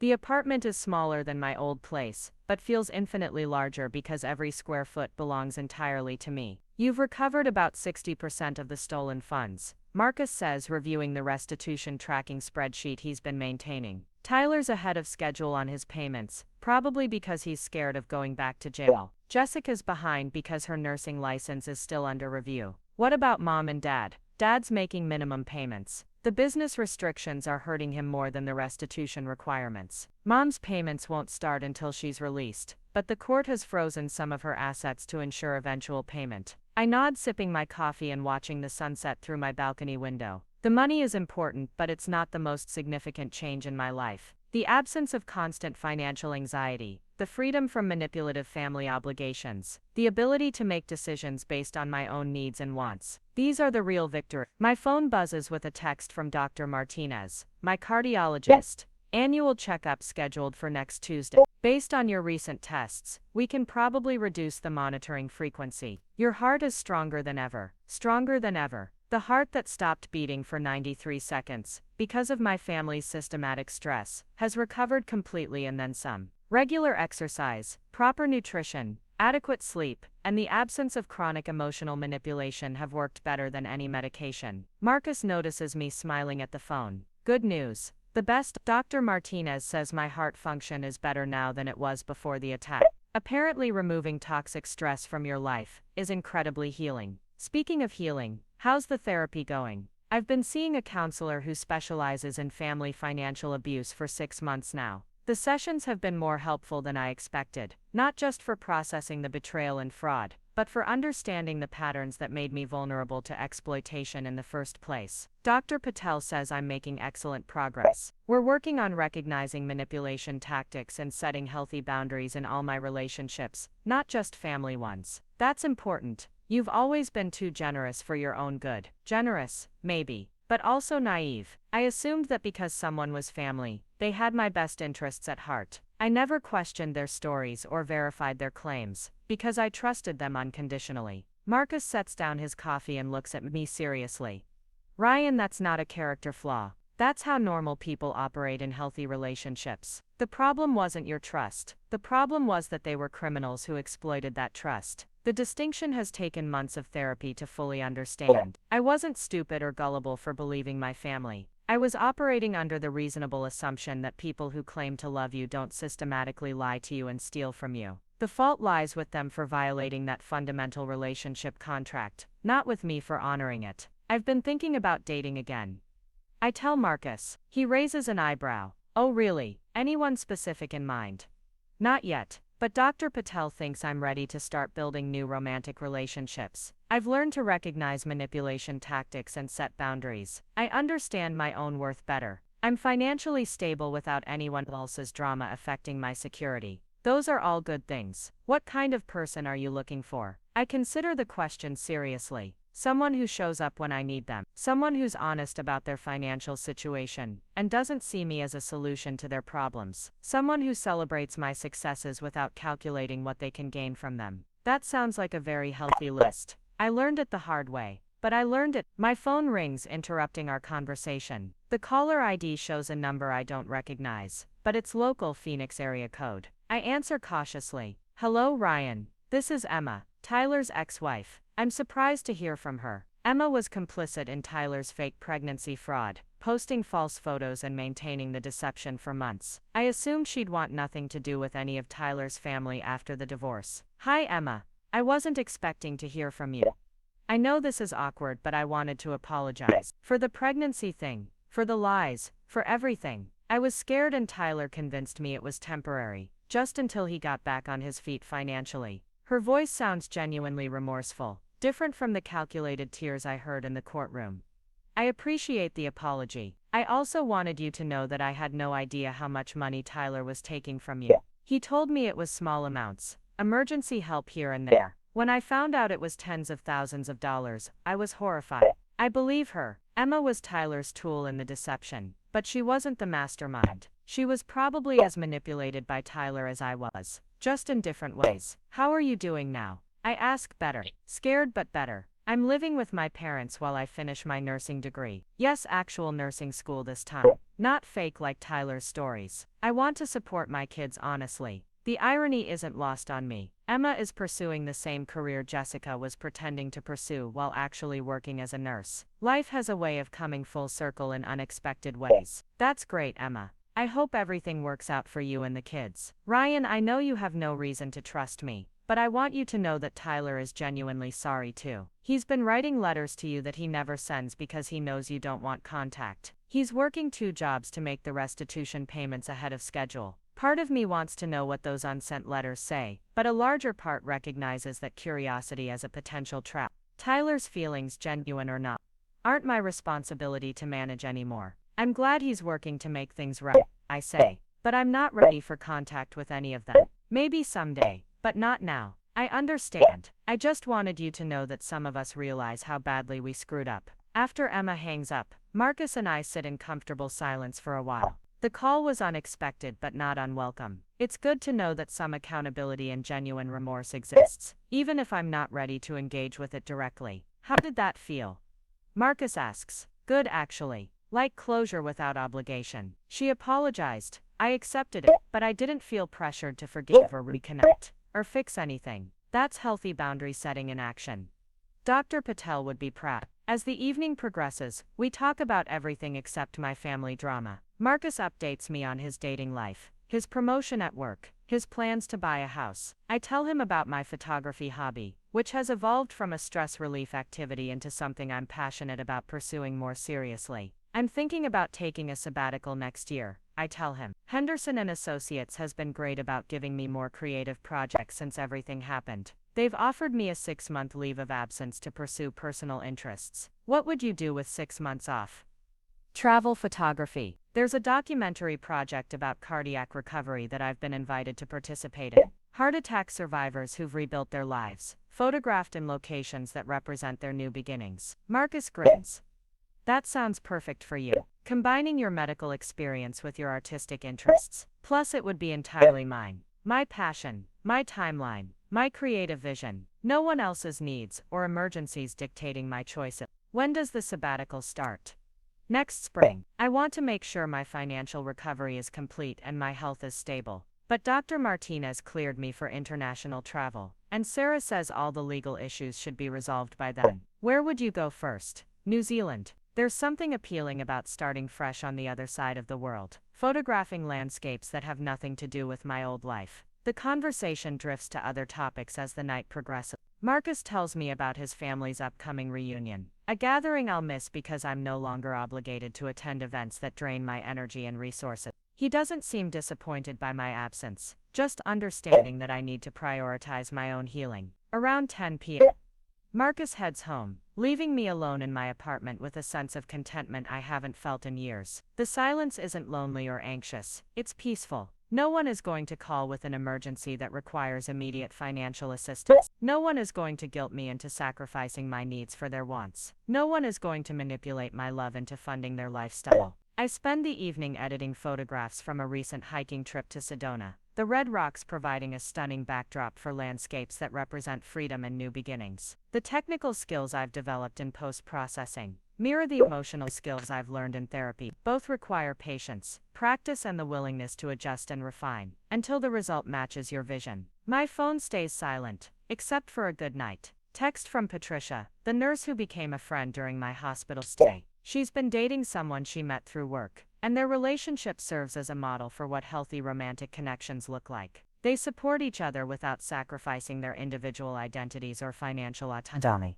Before bed, I review my bank account balance. A habit that used to cause anxiety but now brings satisfaction. My checking account has a buffer that would have been impossible when I was supporting 5 people. My savings account is growing steadily for the first time in 3 years. My retirement accounts, partially depleted by mom's theft, are being restored through restitution payments and increased contributions that I can finally afford. Most importantly, every dollar in those accounts is mine, earned through my own work, and protected from anyone who might see my financial stability as an opportunity for. I fall asleep easily, without the chronic worry that kept me awake for 3 years. No anxiety about tomorrow's potential family emergencies. No stress about balancing my needs against everyone else's manufactured crises. No fear that my heart might stop beating again from the pressure of carrying everyone else's problems. The heart that stopped for 93 seconds now beats steadily and strongly, free from the toxic stress that nearly killed me. Each heartbeat is a reminder that I survived their abandonment, overcame their exploitation, and built a life that serves my own needs and dreams. Sometimes the best thing you can do for your heart is discover who really cares when it stops beating. And sometimes the most loving thing you can do for yourself is walk away from people who would rather take your money than check if you're still alive to give it. The family I was born into chose greed over love. The family I've chosen for myself, Marcus and Patricia, and Sarah and Dr. Patel, and all the others who've supported my recovery, chose me. Not my bank account, not my willingness to solve their problems, not my capacity to fund their lifestyle. They chose me, and for the first time in my life, that feels like enough. Up next, you've got 2 more standout stories right on your screen. If this one hit the mark, you won't want to pass these up. Just click and check them out.